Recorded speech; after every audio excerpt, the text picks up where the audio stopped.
오케이. 자, 봅시다. 오늘 뉴스로 보면은 역시나 중국 뉴스들이 판을 치고 있습니다. 그죠? 우리는 이미 다 알고 있었던 뉴스들이죠. 우선 뱅크 오브 아메리카에서 소파이는 다운그레이드하고, 엔비디아는 목표 주가 상향하고. 왜 목표 주가를 상향해요? 주가가 올라가니까요. 그리고 펌핑을 해줘야 되니까. 자기들도 엔비디아를 갖고 있으니까. 그리고 스페이스. 6월 27일날 3일 상업용 비행 스타트하면서 펌핑하고 있죠. 이번에 제가 그랬죠. 중소형주, 잡주, 똥주도 오르는 시기다. 네, 그러니까 저런 애들 뉴스까지 부각을 시키고요. 그리고 알리바바는 계속 우리가 알리바바 차트 너무 좋다라고 했다부터 해서 유럽의 서비스를 확대를 한다고 하네요. 그러면 지금 중국 뉴스, 중국이 지금 사실상은 경기 침체 이야기 계속 나오고 있다고 했는데 어떻게 됐죠? 제가 경기 침체 이야기 나오고 있는 도중에도 CAT, 캣이 오르고 있다라고 말씀을 드렸어요. 왜 올라요? 중국이 좋지도 않은데 그냥 증시가 좋아서 그래요. 어저께 들어보니까 또 부양책 이야기 나오더라고요. 중국은 꼭 뭔가 증시를 펌핑할 때 부양책 이야기를 많이 꺼내더라고요. 이번 연도에 중국 부양책 이야기 몇 번 들으셨습니까? 작년에도 그렇고요. 부양책 이야기는 그냥 심심하고 증시 올릴 때쯤에 항상 나오는 카드 같아요. 근데 우리는 이미 알고 있었죠. 중국주가 오를 거라고. 왜요? 빅테크 우량주가 오르려면은 중국주가 따라오지 못하면은 더 이상 올라가지 못한다. 우리는 증시의 순서를 알고 있는 거예요. 근데 이 순서는 맨날 같은 건 아니지만 우리가 계속 따라오면서 증시 뭐가 오를 것인지 차트와 증시를 통해서, 심지어 우린 처음부터 증시 상승을 이야기하고 있었죠. 왜요? 악재가 호재가 되고 있었기 때문에. 그죠? 그래갖고 빅테크 우량주가 올랐고, 그러면서 여러가지 중간에 올라가는 종목들 보시라고 했고, 우린 그걸 계속 보면서 증시 상승을 그리고 있었죠. 보잉 같은 것도 역시나 그랬고요. 제가 보잉 보시라고, 그리고 은행주 보시라고 꾸준히. JP몰간 같은 경우는 지금 어떻게 됐어요? 140불. 집에서 밖으로 나갔죠. 왜 밖으로 나가요? 증시가 워낙 좋으니까요. 당연히 나가줘야 되겠죠. 나가주지 않으면 증시 상승이 추가적으로 나올 수가 없기 때문에 140불, 127불, 그죠? 집 밖으로 해서 나갔어요. 다시 돌아올 수도 있어요. 상관없어요. 제가 집 안에 있어도 상관없다고 많이 말씀을 드렸으니까. 그리고 지금 이제 반도체 이야기가 나올 만하죠. 중국 이야기와 합쳐서. 그럼 마이크론 테크놀로지, 중국 공장에 투자를 한다. 왜 공장을 중국 공장에 투자를 해요? 중국에서 계속 규제 들여오잖아요. 그렇기 때문에 중국에 투자를 하면 어떻게 돼요? 중국이 좋아하겠죠. 네, 그래서 지금 중국과 반도체 쪽에 펌핑이 계속 나오고 있습니다. 인텔은 폴란드 새 반도체 공장 투자한다고 하는데 인텔은 보실 건 없고요. 메타 같은 경우는 매수 의견을 냈어요. 당연히 올라가니까요. 당연한 거예요. 증시가 좋으니까요. 긍정적인 뉴스만 계속 나오는 거죠. 제가 항공주 하지 말라고 하지만 14일 연속 상승하고 있죠. 우리는 이것도 알고 있었죠. 우리 3주부터 여행주가 올라갈 거라고. 에어비앤비, 여행주, 그리고 항공주. 우린 이미 다 알고 있었어요. 이 뉴스가 나올 거라는 거를. 그리고 테슬라 같은 경우는 왜 보조금 지급을 하고 가격을 내린다고 했다가 올린다고 했다가 왜 그랬는지까지 우린 다 알고 있습니다. 그리고 그거의 기반은 증시가 좋고 증시를 펌핑할 거고 악재가 호재가 되는 이 순간이기 때문에 이런 뉴스들이 계속 펼쳐지는 거예요. 지금은 우리는 이것들을 확인하고 있어요. 기업 분석만이 하는 게 아니다. 주식을 잘 하려면 경제를 알아야 되지만 주식과 경제는 이격이 있다.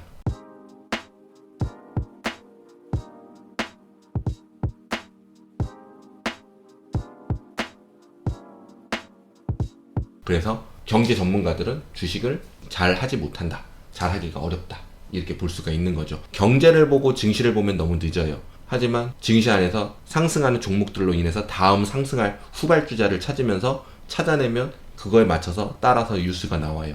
빅테크 우량주가 증시 상승을 이끌 거라고 2살, 3살부터 이야기를 말씀을 드렸었죠. 그러면서 이 애들이 멈추면서 우리는 중국주, 여행주 오를 거라고. 그러니까 이게 증시가 상승하려고 하면은 이렇게 호재가 계속 튀어나와요. 지금 계속 제가 물량 소화하는 시간을 가져야 된다고 그랬죠. 지수도 많이 올랐잖아요. 많이 펌핑을 해서 많이 올랐기 때문에 사람들이 수익률이 갑자기 커졌네? 나는 좀 수익을 찾아서 매도를 해서 좀 안전하게 물량 조절도 좀 하고 리스크 컨트롤도 하고 습관적 익절도 하고 좀 돈 좀 챙겨놔야지. 너무 많이 일찍 빠르게 뉴스도 많이 나왔고 이 뉴스를 타고 너무 많이 올라왔으니까 보통 지금 상황에서 많은 사람들은 아마 매도를 많이 바라보고 있을 거예요. 수익 실현 하는 타이밍으로 언제 수익 실현하지 하면서 계속 머리를 굴리고 있는 시기라고 생각이 들거든요. 근데 굳이 그렇지 않더라도 우선 매물을 소화해야 돼요. 증시가 더 올라가려고 하면. 왜냐면 돈이라는 거는 계속 벗다 보면은 맥스라는 게 있잖아요. 근데 주가 상승을 일으키려면 추가적인 돈이 필요하단 말이에요. 그럼 그 돈은 어디서 나와요? 내가 수익을 다시 챙겨가지고 내려왔을 때. 그리고 누가 고점을 계속 달리고 있는데 돈을 넣고 싶겠어요? 불안한데 100개 넣을 거 50개만, 50개 넣을 거 20개만 넣고 그렇게 하겠죠. 아니면 아예 매수를 안 하든가.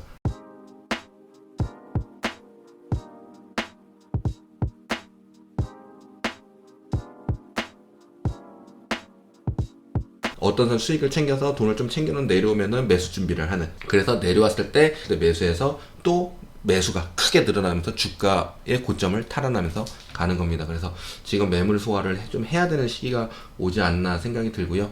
그리고 그냥 증시적으로 보면 너무 호재가 너무 많이 터지기 때문에 증시는 좋다. 그래서 추가적 상승은 이루어지지만 너무 빨리 올라가기 때문에 지로 타는 증시에 호재를 갖다 부었으니까. 호재는 석유고 불은 타고 있었고 증시가 거기다가 석유를 갖다 부었기 때문에. 그래서 그 활활 타는 불을 좀 잠재워야 돼요. 불을 꺼트리진 않지만 그래야 또 석유를 갖다 붙죠. 안 그랬으면 좋겠으나 다음 주에는 조정이 나오면은 그냥 받아들이고 우린 매수를 상황에 따라 할지 안 할지는 봐야 되겠지만 우선은 매수 대응을 할 타이밍을 보고 있다 라고 보시면 되겠어요. 이제는 여러분들 많이 느끼지 않으세요? 경제와 증시 이격이 있다는 것을. 근데 오늘 뭐 마녀의 날이다 하면 마녀의 날은 물량을 소화하는 시간으로 쓸 수도 있어요.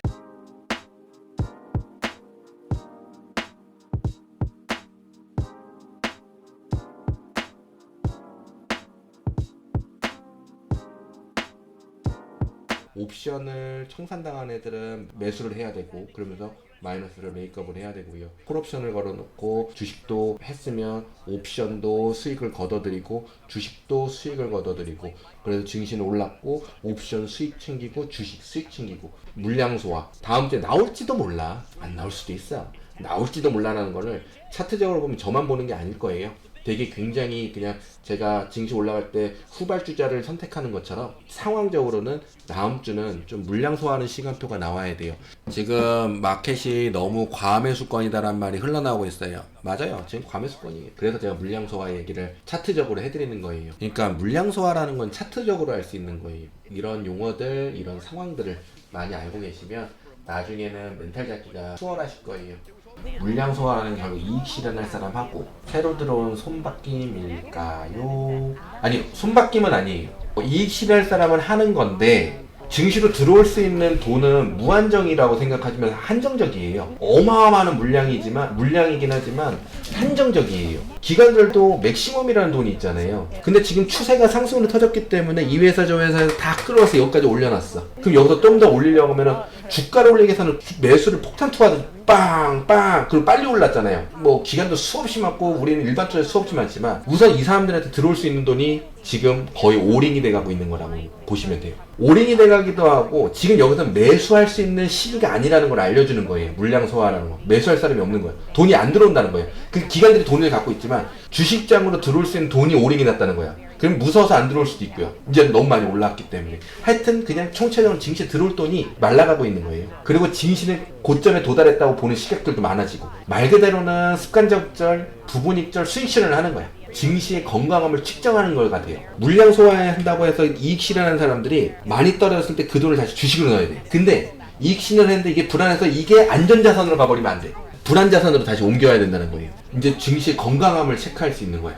그 돈이 빠져나간 돈이 다시 증시로 다시 들어올 거냐 말 것이냐.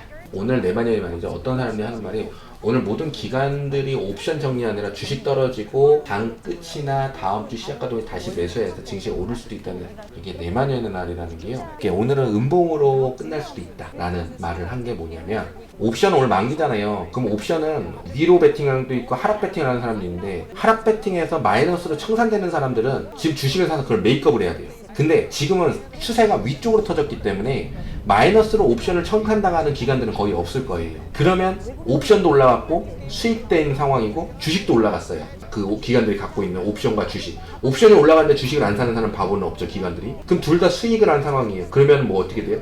옵션도 수익으로 끌어버리고 주식도 수익해야 돼요. 그래서 오늘은 주식이 떨어질 수도 있는 거예요. 내만년 날이 변동성이 심한 이유는 뭐냐면 추세가 터지지 않은 상황에서 사람들이 생각이 엇갈릴 때 마이너스로 청산되는 기간도 많고 위쪽에서 플러스로 청산해야 되는 기간도 많아서 플러스의 기간들은 큰 물량들이 만나는 거잖아요. 그러면 매수해서 했던 사람들은 오늘같이 예상한 것처럼 수익 옵션도 익절하고 주식도 익절하면서 매도 물량이 나와요. 큰 물량이. 그러면 아래에서 마이너스로 청산되는 애들은 청산했는데 에라 열받 이거 주가 끌어올려가지고 올려버리면 큰 물량이 아래에서 매수가 들어와요. 위에서 큰 물량의 매도가 들어와요. 부닥치잖아요.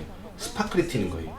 그래서 변동성이 심하다 그러거든요. 그리고 오늘 아까 전에 오늘 하락하는 일도 모른다고 했던 거는 추세가 터졌기 때문에 마이너스로 청산되는 물량은 많지 않을 거예요. 거의 다 상승 베팅. 그러면서 주가도 같이 샀기 때문에 수익 웃으면서 익절, 주가도 지금 많이 목표까지 찼으니까 같이 익절. 향후적으로 옵션을 매수하면서 그 방향에 따라서 매수의 물량을 조절을 하자. 왜냐하면 기관들은 옵션의 물량을 가지고 주식 베팅을 하거든요. 그렇기 때문에 지금 어떤 사람이 하는 말은 오늘 기관들이 옵션 정리하느라 주식 떨어진다고, 그거는 너무 단순한 원리고요. 왜냐하면 그 뒤에 거를 또 읽어내야 되니까, 제가 말씀드린 것처럼. 그리고 다음 주 시간에 다시 매수를 해야 된다는 거는 주가가 많이 떨어지지 않으면 수익을 많이 했잖아요. 지금 위에서 그 사람들이 조금 떨어졌는데 그 수익 조금 먹으려고 미리 들어가요? 꽈당할지도 모르는데 다음 주에는 그래서 제가 물량을 소화하는 시기를 가질 수 있다고 말을 하는 거예요. 근데 이게 정답일 수는 없어요. 하지만 매수를 해야 되는 물량도 있을 거예요. 그래서 위로 올라올 수는 있겠지만 주가 크게 올라갔다고 예상하기는 어려워요. 올라갈 수 있으면 그렇게 뭐 매수가 증가해서 올라갔다고 할 수 있는데 상황적으로 훑어보면은 매수가 그게 그렇게 크게 들어올 수 있는 상황은 아니에요. 왜냐면 마이너스 청산한 게 아니라 다 플러스 청산을 했기 때문에 고작 조금 떨어져서 올라갈지 모르는 이 심리적인 상황에 주가에 걸쳐 있는데 어떤 기관이 매수를 해요? 아니면 진짜 제가 말씀드린 아직 빅테크와 우량주가 더 올라갈 폭이 있기 때문에 그 상승을 시키기 위해서 물량 투척을 시켜갖고 급등을 시키려고 하면 말이 달라져요. 그럼 다음 주에 매수 물량이 들어올 수 있어요. 네, 근데 그렇지 않고서는 우선 물량을 소화하는 시간표가 좀 필요해요. 모든 기관들이 옵션을 정리한다고 증시가 떨어지는 건 아니에요. 다음 주에 그 기관들이 다시 매수를 해야 한다는 거는 그 상황적인, 기관들이 바보예요. 수익이 안 나는데 왜 매수를 해요? 내마녀의 날을 너무 단순하게 특정화지지 마세요. 이유가 다 있는 거예요. 내마녀의 날이 왜 변동성이 심한지에 대해서. 기관들이나 일반 투자는 옵션의 물량을 가지고 주식을 사고 매도를 결정하고, 왜냐면 그게 심리를 자극시키기 때문에 그래요. 제가 알고 있는 제법 유명한 주식 채널에서 지금부터 섹터 로테이션을 준비해야 하는데 어떻게 생각해요? 섹터 로테이션이요? 섹터 로테이션에 돈 얼마나 보나 봅시다. 아니, 우리는 할 필요 없어요. 일어난다고 해야 돼요. 우리는 그거에 따라갈 필요가 없어요. 네, 섹터 로테이션, 성장주에서 가치주로 그냥 다 말도 안 되는 소리예요. 누가 그걸로 해서 돈을 벌어요? 섹터 로테이션은 누가 하는 거냐면요, 단타쟁이들, 스윙쟁이들, 옵션쟁이들이, 차트쟁이들이 섹터 로테이션 하는 거예요. 여러분들 섹터 로테이션 한다고 해서 만약에 한다고 하면 기반으로는 종목 포트폴리오 잡아놓고 섹터 로테이션 하는 거 단타나 스윙하러 가는 거예요. 그 팔고 섹터 로테이션 한다고 팔고 그쪽으로 넘어가는 게 아니에요. 섹터 로테이션을 준비하긴요, 준비하실 필요 없어요. 제가 섹터 로테이션, 가치주의 성장주, 성장의 가치주라는 걸 몇 번을 받고 몇십 번, 몇백 번을 받겠습니까? 저도 섹터 로테이션 온다고 해서 이걸 팔고 넘어가야 된다, 이제 가치주의 세상이 올 것이다, 그거에 대해서 겪어보면서 경험으로서 그걸 어떻게 그런 장세가 이루어진지를 느껴보잖아요. 다 부질없는, 우리한테는 필요 없는 얘기예요. 그냥 느끼고, 아, 그렇게 되는 게 이게 섹터 로테이션이구나, 이게 차별화 장세구나 라고 그냥 알고 넘어가시면 돼요. 섹터 로테이션에 차별화 장세가 나타난다는 거는 결과적으로는 좀 더 올라가는 장세가 일어날 수 있다라고 볼 수 있는 건데요. 증시는요, 너도 가고 나도 가야지, 너는 거기 가만히 있어, 나 혼자 갈 거니까, 그런 장세는 없어요.